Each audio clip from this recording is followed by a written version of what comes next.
సభకు నమస్కారం. ఈ వేదికను అలంకరించి ముందుకు తీసుకెళ్తున్న శ్రీనివాస్ అన్న గారికి, దానితోని పాటు గౌరవనీయుల పెద్దలు వీరభద్రం గారికి, దానితోని పెద్దలు స్వరాజ్యం అమ్మగారికి, దానితోని పాటు అందరూ కూడా మా దయాకర్ అన్న గారికి, బెల్లన్న గారికి, పెద్దలందరికీ, ఎస్టీ ఎస్సీ 8 మంది సభ్యులు అందరికీ కూడా పేరు పేరున నా ధన్యవాదాలు. ముఖ్యంగా నేను ఎక్కువ సమయం తీసుకోకుండా మోడీ గారికి, దానితో పాటు మా యూపీఐలో ఇంతకున్న మన్మోహన్ సింగ్ గారికి పోల్చి 2 విషయాలు చెప్పదలుచుకున్నాను. అది ఒకటే, మోడీ గారు 2 సంవత్సరాల పరిపాలనలో ఏ మాత్రం ఇవాళ వీరభద్రం గారు తీసుకున్న ఒక కాన్సెప్ట్, ఒక బాధ్యత, ప్రజల మీద ఉన్న బాధ్యత, ప్రజల మీద ఉన్న కాన్సెప్ట్ తోని ఆయన ఈ పాదయాత్రను మొదలుపెట్టారు. దాని భాగంగా ఇవాళ మోడీ గారు మా రామచంద్ర గారికి, దోర్నకల్ నియోజకవర్గం తెలుగుదేశం ఇన్ఛార్జ్ అయిన పక్కనున్న మక్క గారికి అందరికి కూడా పేరు పేరున ధన్యవాదాలు. దానితో పాటు మా జడ్పీటీసీ గారికి, వెంకన్న గారికి, దానితో ముఖ్యంగా మోడీ గారు తీసుకున్న నిర్ణయము, మా యూపీఐ చైర్పర్సన్ ఇంతకు ముందు సోనియా గారు తీసుకున్న నిర్ణయము, తెలంగాణ ఇవాళ సోనియా గాంధీ గారి పేరు ఎందుకు తీసుకోవడం జరిగిందంటే, ఎన్నో సంవత్సరాల నుంచి ఎర్ర జెండా మన సిపిఐ గాని, సిపిఎం గాని, ఇంకో కులాలకు అతీతంగా 60 సంవత్సరాలు పోరాడిన ఒక ఆకాంక్షను తీసుకొని సోనియా గాంధీ తెలంగాణ ఇవ్వడం జరిగింది. సోనియా గాంధీ గారు ప్రజల పక్షాన ఉండి చేయడం జరిగింది, బీదోల పక్షాన.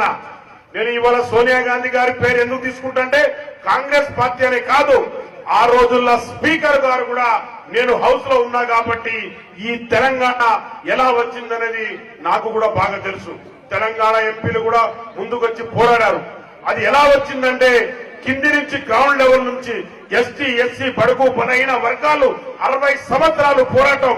దానితో పాటు వీరభద్రం గారు ఎందరో నాయకులు పోరాడి ఈ పోరాటంలో ముందుకు తీసుకొచ్చినప్పుడు దీని ఒక కాన్సెప్ట్ ను అర్థం చేసుకొని సోనియా గాంధీ గారు తెలంగాణ ఇవ్వడం జరిగింది, బిల్లు పెట్టడం జరిగింది.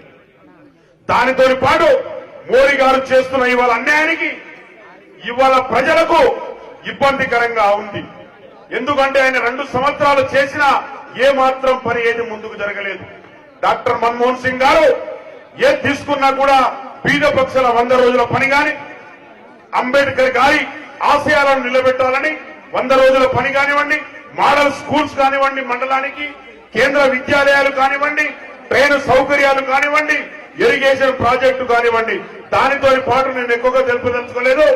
ఈ ఒక్క మహబాద్ నియోజకవర్గంలో గౌరవనీయుల పెద్దలు వీరభద్రం గారు వచ్చారు కాబట్టి నేను ఒక 2 విషయాలు మీకు చెప్పదలుచుకున్నానండి. సార్, నేను ఎంపీగా గెలిచిన తర్వాత కంతానపల్లి ఇరిగేషన్ ప్రాజెక్టు తీసుకొచ్చినాం.